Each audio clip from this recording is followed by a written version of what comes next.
नमस्कार बच्चों, आदाब, सत श्री अकाल। ओके, कैसे मेरे प्यारे बच्चों? ओके, तो स्वागत है आप सभी का आपके अपने YouTube चैनल पे पीके सिंह इंस्टीट्यूट में। ओके, कैसे चल रही है तैयारी? ओके, कमेंट्स में जरूर बताइएगा और हाँ, साथ में नोटबुक पेन जरूर रखिएगा। यदि चैनल पर नए तो प्लीज चैनल को सब्सक्राइब, लाइक और शेयर करिएगा और उन बच्चों को शेयर करिए जो नीडी स्टूडेंट्स है, जो पढ़ना चाहते हैं। ठीक है, तो चलिए आज हम नेक्स्ट लेक्चर्स में लेक्चर नंबर 64 है, जिसमें राउल्ट के नियम का अध्ययन करेंगे। लेकिन उसके पहले थोड़ा सा एक कॉन्सेप्ट सीखेंगे, जैसे कि द्रव विलयन का वाष्प दाब है ना। कोई भी सॉल्यूशन होता है तो उसमें क्या होता है, देखिए, कोई भी सॉल्यूशन होता है तो हमें सबसे पहले क्या चाहिए, सॉल्यूट चाहिए और प्लस सॉल्वेंट चाहिए, है ना। उसके बाद ही सॉल्यूशन तैयार होता है बच्चों, ये हम सभी जानते हैं, आप लोग भी जानते हैं। ठीक है, जो बच्चे नए हैं ना, प्लीज प्रीवियस लेक्चर्स को देख लीजिएगा तो आसानी से हो जाएगा। ठीक है, यानी विलेय होना चाहिए, है ना, और विलायक होना चाहिए, तभी तो आप विलयन तैयार करेंगे बच्चों। ठीक है, यानी तब आपका विलयन तैयार होगा, है ना।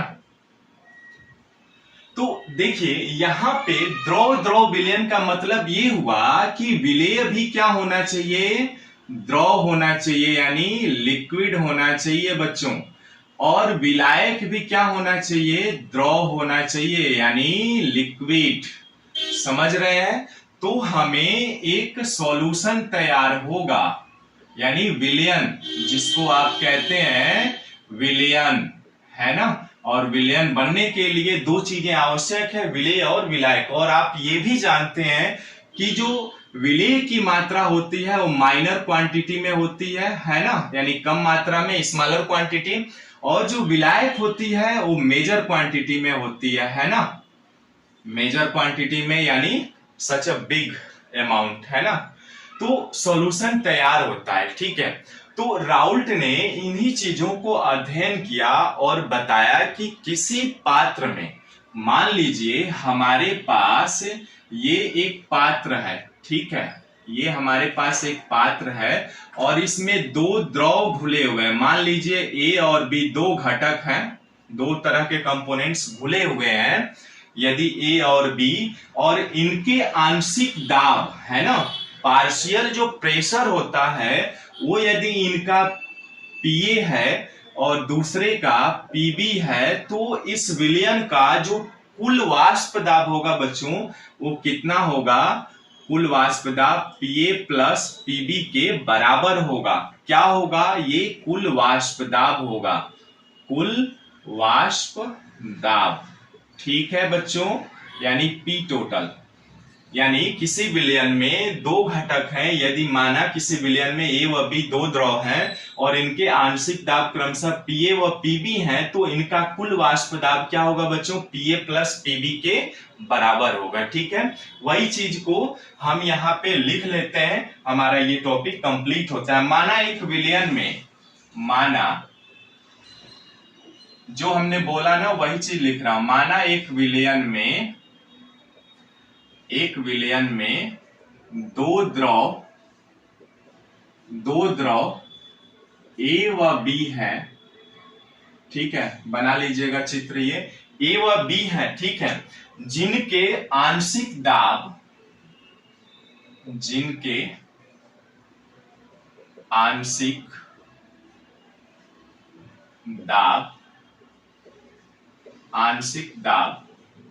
क्रमशः पीए व पीबी है, पीए व पीबी है, ये डिनोट कर रहे हैं। ठीक है, ये नोटेशन मार्क दिया इन्होंने, पीए व पीबी है पार्शियल प्रेशर के नाम पे। ठीक है, तो विलयन का कुल वाष्प दाब, तो विलयन का कुल वाष्प दाब, ठीक है, P बराबर होगा PA प्लस PB।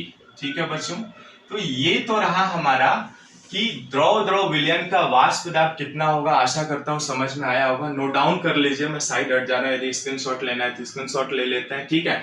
अब इसके बाद जो टॉपिक है ना बच्चों, राउल्ट का नियम, यानी द्रव द्रव विलयन के लिए राउल्ट का नियम, ठीक है। लिख लिया आपने। क्या करते हैं, मान लीजिए, देखिए इसका इन्होंने एक खूबसूरत सा परिभाषा दिया, पहले परिभाषा नोट डाउन कर लेते हैं फिर आगे समझ लेते हैं। किसी निश्चित ताप पर,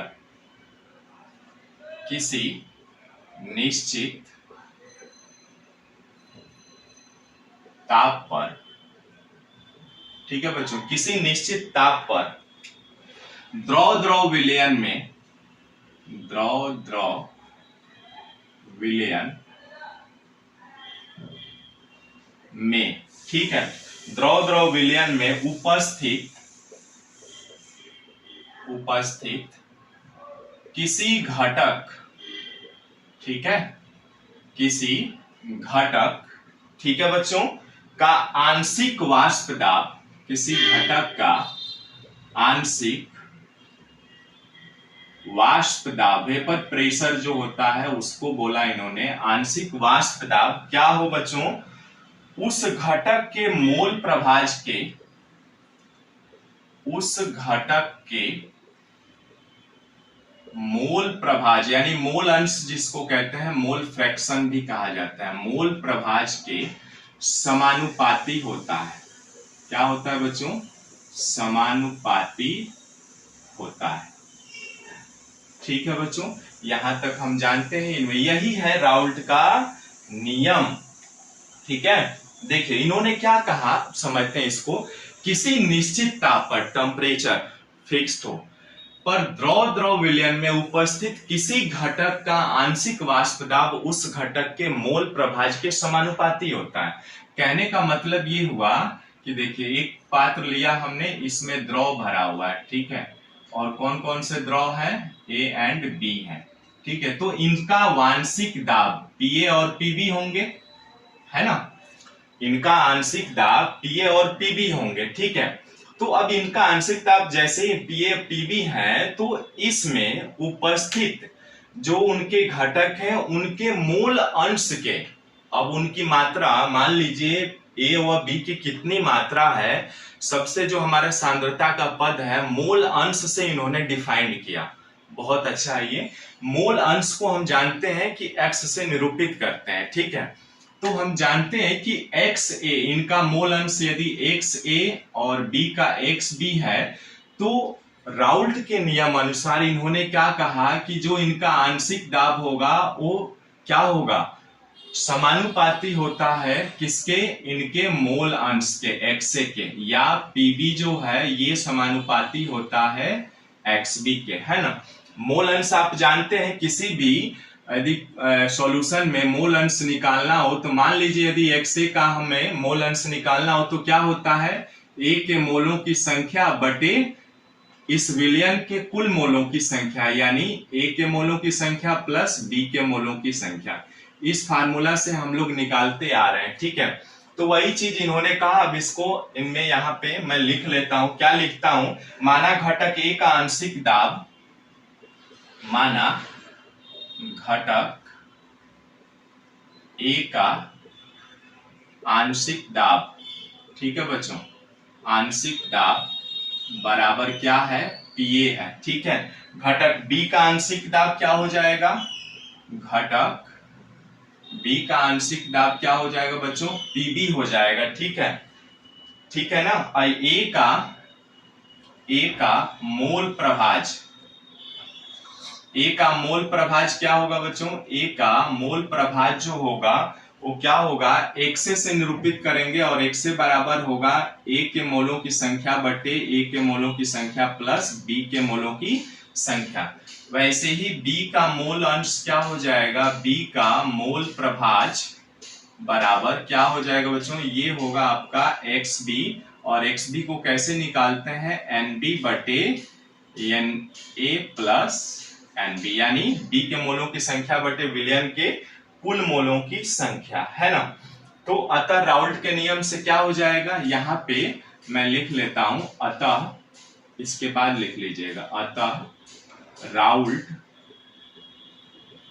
के नियम से, है ना। राउल्ट के नियम से क्या से मान लिए पीए बराबर, इन्होंने क्या कहा, पीए समानुपाती है किसके, एक्से के। ठीक है, अब हम जानते हैं मैथमेटिकली कि यदि समानुपाती का चिन्ह हटाते हैं तो कोई ना कोई कांस्टेंट लेते हैं, यानी पीए इज इक्वल टू, यहां पर हम ले लेते हैं पीए नॉट एक्स से, है ना। ऐसे ही क्या हो जाएगा, पीबी भी समानुपाती होगा एक्स बी के, और यहां पर पीबी बराबर हो जाएगा पीबी नॉट एक्स बी, है ना। ये खूबसूरत सा आपका फार्मूला मिल गया। ठीक है, अब पीए नॉट व पीबी नॉट क्या है बच्चों, तो ए का शुद्ध अवस्था में वाष्प दाब, है ना। यानी पीए नॉट क्या है, ए का शुद्ध अवस्था, प्योर अवस्था में, है ना, शुद्ध अवस्था में, है ना, आंशिक दाब। ठीक है, वैसे ही यहां पर पीबी नॉट क्या है, पीबी नॉट क्या है, बी का शुद्ध अवस्था में, शुद्ध अवस्था में आंशिक वाष्प दाब, आंशिक वाष्प दाब है ना, यहाँ पे आंशिक वाष्प दाब है, ये वाष्प दाब। ठीक है, अवस्था में आंशिक वाष्प दाब, आंशिक वाष्प दाब। ठीक है, तो ये चीजें हमें पीए नॉट व पीए नॉट का, पीबी नॉट का हो गया। ठीक है, पी नॉट क्या है, ए का शुद्ध अवस्था में वाष्प दाब है, और पीबी नॉट क्या है, बी का शुद्ध अवस्था में वाष्प दाब है। ठीक है, कितना हो जाएगा बच्चों, कुल वाष्प दाब बराबर, अभी आपने निकाला था क्या होगा, P बराबर पीए प्लस पीबी, निकाला था ना आपने, है ना। अभी निकाला था तो अभी पीए का मान यहाँ पे रख दीजिए, यानी P बराबर हो जाएगा, पीए का मान कितना है, ये है पीए नॉट एक्स ए, ठीक है, प्लस ये आपका पीबी का मान ये है पीबी नॉट एक्स बी। ठीक है बच्चों, ये खूबसूरत सा फार्मूला मिला जिसे हम राउल्ट का नियम कहते हैं। ठीक है, अब राउल्ट का एक ग्राफ भी आता है बच्चों। ठीक है, तो हम चलिए उसके ग्राफ को, एक्स और वाई का ग्राफ खींच लेता हूं। ठीक है ना, इसको एक्स मान लेता हूं और ये वाई, है ना। एक्स को हम मोल प्रभाज दिखा देते हैं, मोल प्रभाज को निरूपित करते हैं, और यहाँ पे वाई पर हमें क्या, वाष्प दाब को निरूपित करते हैं। ठीक है, वाष्प दाब को निरूपित किया हमने। ठीक है, अब जैसे ही आपने किया तो हम मान लेते हैं कि एक बार, जैसे देखिए एक्स ए और एक्स बी, है ना, ये भी तो स्थिति उत्पन्न हो सकती है ना कि इस द्रव में अभी दो घटक थे, मान लीजिए किसी केस में एक हो, यानी ए है बी है ही नहीं, तो हम उस केस में क्या करेंगे, ये इनका मूल बिंदु है बच्चों। ठीक है, ये एक्स ए बराबर हम 1 मान ले रहे हैं, तो एक्स बी बराबर 0 हो जाएगा, है ना।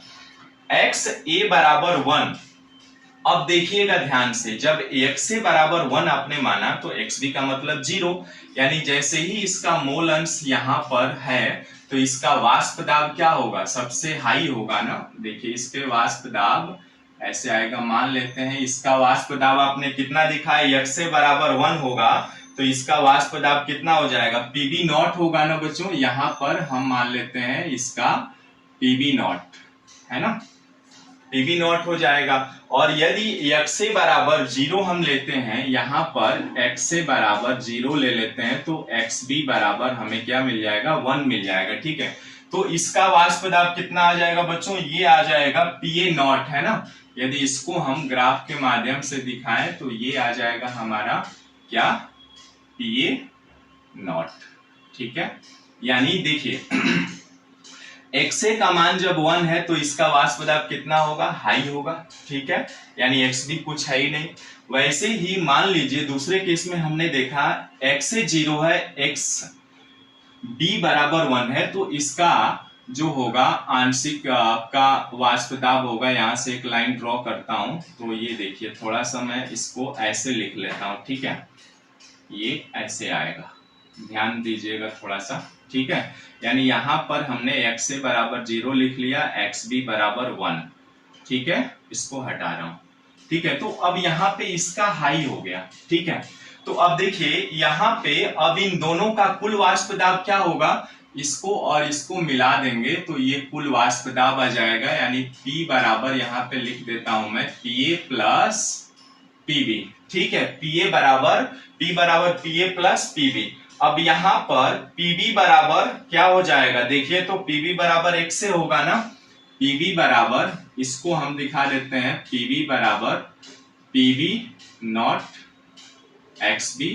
ठीक है, और इसको दिखा, यदि x से बराबर 1 होगा तो यहाँ पे रखेंगे तो PB XB आ जाएगा। ठीक है, ऐसे ही यहाँ पर x से बराबर 0 रखेंगे तो XB बराबर 1 रखेंगे तो ये मिल जाएगा, यानी ये वाला जो ग्राफ है वो क्या हो जाएगा, PA नॉट XA, ये ग्राफ मिल जाएगा। ठीक है बच्चों, तो इस तरह से इनका ये ग्राफ होता है। ठीक है, और ये राउल्ट के नियम का ग्राफ कहलाता है। ठीक है, मोल अंश, यानी हमने क्या देखा, जब x से बराबर यहाँ पे 1 था तो इसका दाब कितना था, P का ही होगा ना टोटल दाब, तो P नॉट हो जाएगा। और जैसे ही यहाँ पर x से 0 हुआ, XB का मान 1 हुआ तो PB नॉट का, यानी इस विलयन में यदि सिर्फ और सिर्फ केवल A हो तो उसका वाष्प दाब हाई होगा, और इनका टोटल जो वाष्प दाब होगा P बराबर PA प्लस PB होगा। ठीक है, अब यहाँ पे एक चीज और उठता है कि राउल्ट का नियम किन सीमाओं तक काम करता है ना, उसका कुछ कंडीशन है, तो उसको नेक्स्ट वीडियो में पढ़ेंगे। ओके, मिलता है फिर नेक्स्ट वीडियो में। Thanks for watching this video. नमस्कार।